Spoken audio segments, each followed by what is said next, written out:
Hola, muy buenas tardes. Mi nombre es Erika. El día de hoy les voy a hablar acerca de la comparación económica y social que hay entre Venezuela y Colombia.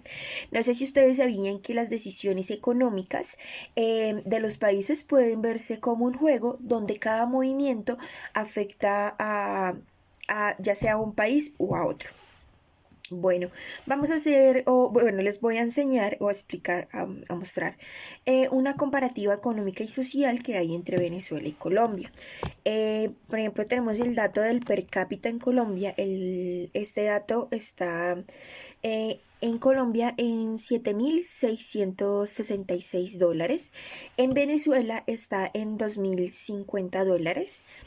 La inflación en Colombia está en 3,8% y en Venezuela está en 3.000%.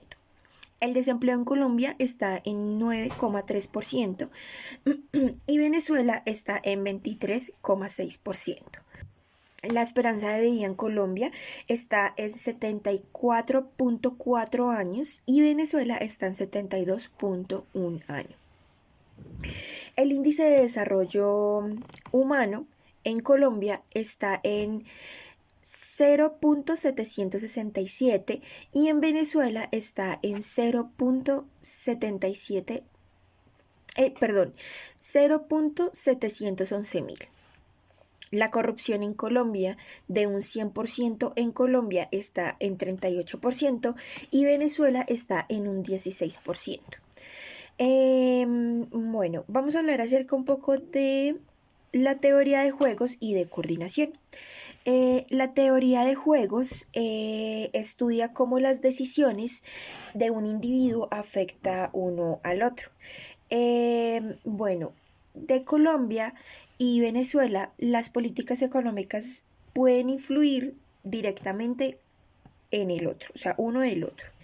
Eh, por ejemplo, si Venezuela decide evaluar su moneda, puede afectar las explotaciones colombianas y por otro lado, las sanciones económicas impuestas a Venezuela pueden tener repercusiones en la economía colombiana, especialmente en las regiones fronterizas. Em, bueno, una coordinación entre ambos países, Colombia y Venezuela, puede llevar beneficios mutuos, como lo vimos el año pasado, que fue el aumento del comercio bilateral, que creció un 39,5% en comparación del año anterior. La clave estaría en reconocer que nuestras decisiones no solo afectan a nosotros, sino que también afectan a nuestros vecinos, nuestros países cercanos, en este caso como es Venezuela.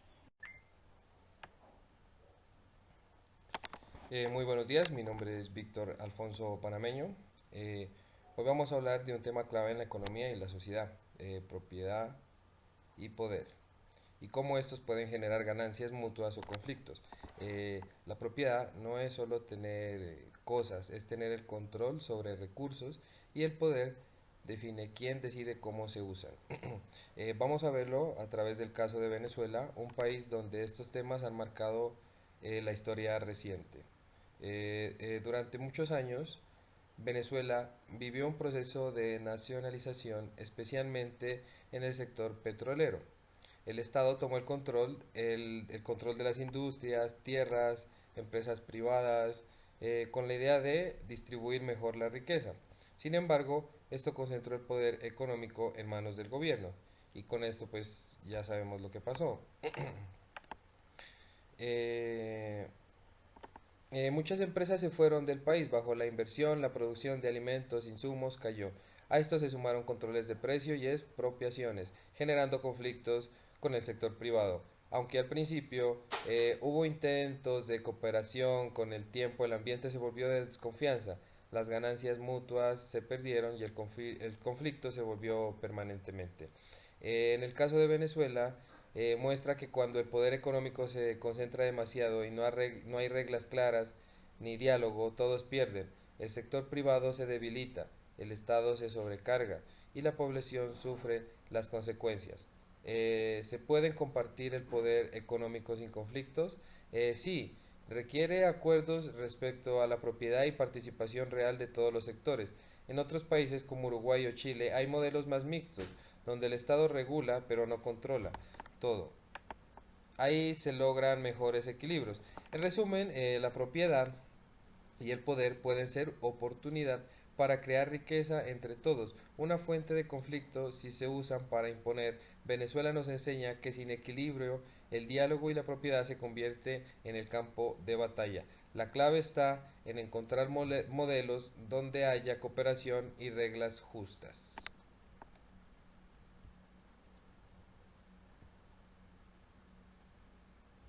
Cordial saludo para hablar sobre el comparativo entre propietarios, administradores y empleados de las empresas en Colombia y Venezuela. Es necesario considerar las diferencias entre económicas, políticas, sociales y de ambos países, así como también el contexto empresarial y laboral de cada uno. Para tal motivo, el primero es contexto económico y político. Colombia tiene una economía capitalista de mercado con un marco legal que favorece la libre empresa y la inversión extranjera. El sistema empresarial es más estable, con estructura de salario mínimo definido por el gobierno que sirve como base para muchos contratos laborales, mientras que en Venezuela atraviesa una profunda crisis económica con alta inflación, devaluación de la moneda y escasez de bienes. El segundo punto es condiciones laborales y salariales. En Colombia, el salario mínimo en Colombia es bajo a nivel de Latinoamérica, pero se ajusta cada año según las condiciones económicas, mientras que en Venezuela el salario mínimo ha sido severamente afectado por la inflación. Los salarios en términos nominales son bajos y muchas veces no cubren las necesidades básicas de los trabajadores.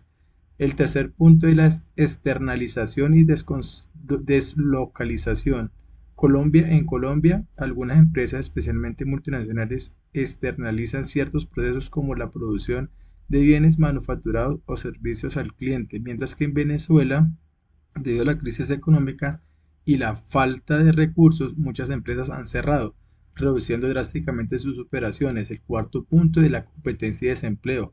En Colombia tiene una tasa de desempleo relativamente alta, pero la economía es más diversificada y permite que la empresa genere empleo de manera continua, mientras que en Venezuela la tasa de desempleo es alta y la inflación afecta las condiciones laborales, creando una presión adicional sobre los trabajadores. Y el quinto es impacto en la economía global. En Colombia está mejor conectada con la economía global, participando en tratados de libre comercio con varios países, lo que le permite que las empresas colombianas exporten productos a mercados internacionales, mientras que en Venezuela la economía está mucho más aislada debido a las sanciones internacionales y la crisis interna. Las empresas venezolanas tienen poca capacidad para acceder a mercados internacionales y muchos han cerrado o reducido su producción. En conclusión, el Colombia existe un marco estructurado en relaciones laborales que favorece tanto a los empleados como a los empleadores. En Venezuela las interacciones son mucho más desiguales debido a las crisis económicas y la intensidad política. Muchas gracias. Hola, soy Xiomara Sierra y hoy les hablaré sobre los temas clave del libro La economía de Core aplicados en los casos de Colombia y Venezuela. En el capítulo 5 hablaré sobre la productividad del trabajo y la tecnología. En Colombia, aunque existen desafíos, han habido una mayor inversión en tecnología y educación que ha permitido mejoras en la productividad laboral, especialmente en sectores como los servicios y la industria. En cambio, Venezuela ha experimentado una fuerte caída de productividad. La crisis económica, la fuga de talentos y la falta de inversión han provocado un estancamiento tecnológico, la producción de la capacidad productiva. Del capítulo 6 destaco el tema del desempleo y los salarios. En Colombia el desempleo es alto, pero el mercado laboral sigue funcionando con negociaciones colectivas, leyes laborales y programas de empleo. Sin embargo, muchas personas trabajan en informalidad. En Venezuela, el desempleo ha aumentado drásticamente y los salarios reales han perdido valor por la hiperinflación. La pérdida de empleos formales ha hecho que muchas personas emigren o trabajen en la economía informal. Esta comparación muestra cómo las decisiones políticas y económicas afectan directamente el trabajo, los salarios y la productividad de nuestros países. Gracias por su atención.